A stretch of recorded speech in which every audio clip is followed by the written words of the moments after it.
ಬೆಂಗಳೂರು ದಕ್ಷಿಣ ಜಿಲ್ಲಾ ಕೃಷಿ, ತೋಟಗಾರಿಕೆ, ರೇಷ್ಮೆ, ಅರಣ್ಯ ಕೃಷಿ, ಮಾರುಕಟ್ಟೆ, ಪಶುಸಂಗೋಪನೆ ಮತ್ತು ಮೀನುಗಾರಿಕೆ ಇಲಾಖೆ ಸಹಯೋಗದಲ್ಲಿ ಕನಕಪುರದ ಎಸ್ ಕರಿಯಪ್ಪ ಮಹಾವಿದ್ಯಾಲಯದ ಆವರಣದಲ್ಲಿ ನಿನ್ನೆ 2 ದಿನಗಳ ಕೃಷಿ ಮೇಳಕ್ಕೆ ಶಾಸಕ ಎಚ್ಎ ಇಕ್ಬಾಲ್ ಹುಸೇನ್ ಚಾಲನೆ ನೀಡಿದರು.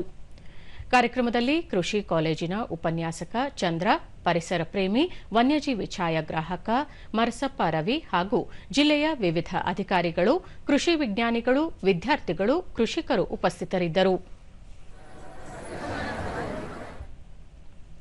ಬಳಿಕ ಎಚ್ಎ ಇಕ್ಬಾಲ್, ಸರ್ಕಾರ ಕೃಷಿಗೆ ಹೆಚ್ಚಿನ ಆಸಕ್ತಿ ವಹಿಸಿ ನೆರವು ನೀಡುತ್ತಿದ್ದು, ಅಧಿಕಾರಿಗಳು ಮುಂದುವರಿಸಿಕೊಂಡು ಹೋಗುತ್ತಿದ್ದಾರೆ. ಜಿಲ್ಲೆಯು ರೇಷ್ಮೆ ಮತ್ತು ಹೈನುಗಾರಿಕೆಯಲ್ಲಿ ಅತ್ಯಂತ ಮುಂಚೂಣಿಯಲ್ಲಿದ್ದು, ರೈತಾಪಿ ಬಂಧುಗಳು ಉತ್ತಮ ಬದುಕು ಕಟ್ಟಿಕೊಂಡಿದ್ದಾರೆ.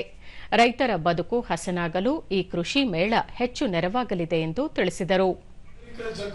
ಕೃಷಿ ವಿದ್ಯಾಲಯ ಯಾವ ಜಿಲ್ಲೆಯಲ್ಲೂ ಕೂಡ ಬರಲಿಲ್ಲ. ಪ್ರೈವೇಟ್ ಆಗಿ ಏನಾದರೂ ತಂದಿದ್ದಾಗ ಅದರ ಕೀರ್ತಿ ಯಾರಿಗೆ ಸಲ್ಲಬೇಕು ಅಂದ್ರೆ ನಮ್ಮ ಶ್ರೀಕಂಠ ಅವರು ತಲುಪ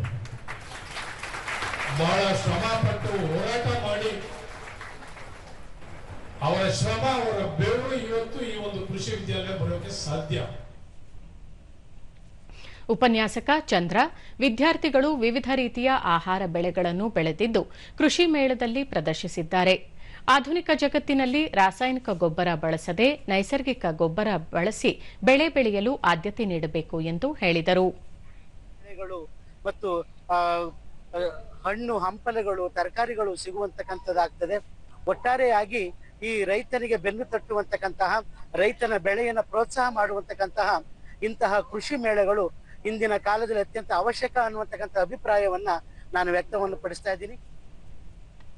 ಮರಸಪ್ಪ ರವಿ, ಕೃಷಿ ಮೇಳವನ್ನು ಅಚ್ಚುಕಟ್ಟಾಗಿ ಆಯೋಜಿಸಲಾಗಿದ್ದು ಎಲ್ಲಾ ರೀತಿಯ ಕೃಷಿ ಬೆಳೆಗಳನ್ನು ಪರಿಚಯಿಸಲಾಗಿದೆ. ಈ ಕೃಷಿ ಮೇಳ ರೈತರಿಗೆ ಬಹಳಷ್ಟು ಅನುಕೂಲವಾಗಲಿದೆ ಎಂದರು. ಇಷ್ಟೊಂದು ನಮ್ಮ ರೈತರಿಗೆ ತಿಳುವಳಿಕೆ ಕೊಟ್ಟಿದ್ದೀರಿ. ಏನೇ ಸಾಮಗ್ರಿಗಳು ಬೇಕು ವ್ಯವಸಾಯಕ್ಕೆ, ಎಲ್ಲಾ ಸಾಮಗ್ರಿಗಳಿದೆ, ಎಲ್ಲಾ ತರ ವೆಹಿಕಲ್ಗಳಿದೆ ವ್ಯವಸಾಯ ಮಾಡುವಂಥದ್ದು. ಇಷ್ಟೊಂದು ಕೃಷಿ ಮೇಳದಲ್ಲಿ ಬಹಳ ಅದ್ಭುತವಾಗಿ ಲಕ್ಷಾಂತರ ಜನ 2 ದಿನದ ಕಾರ್ಯಕ್ರಮದಲ್ಲಿ ಲಕ್ಷಾಂತರ ಜನ ನೋಡ್ತಾ ಇದ್ದಾರೆ. ಬಹಳ ಅದ್ಭುತವಾಗಿದೆ ಅಂತ ಹೇಳ್ತಾ ಇದ್ದೀನಿ.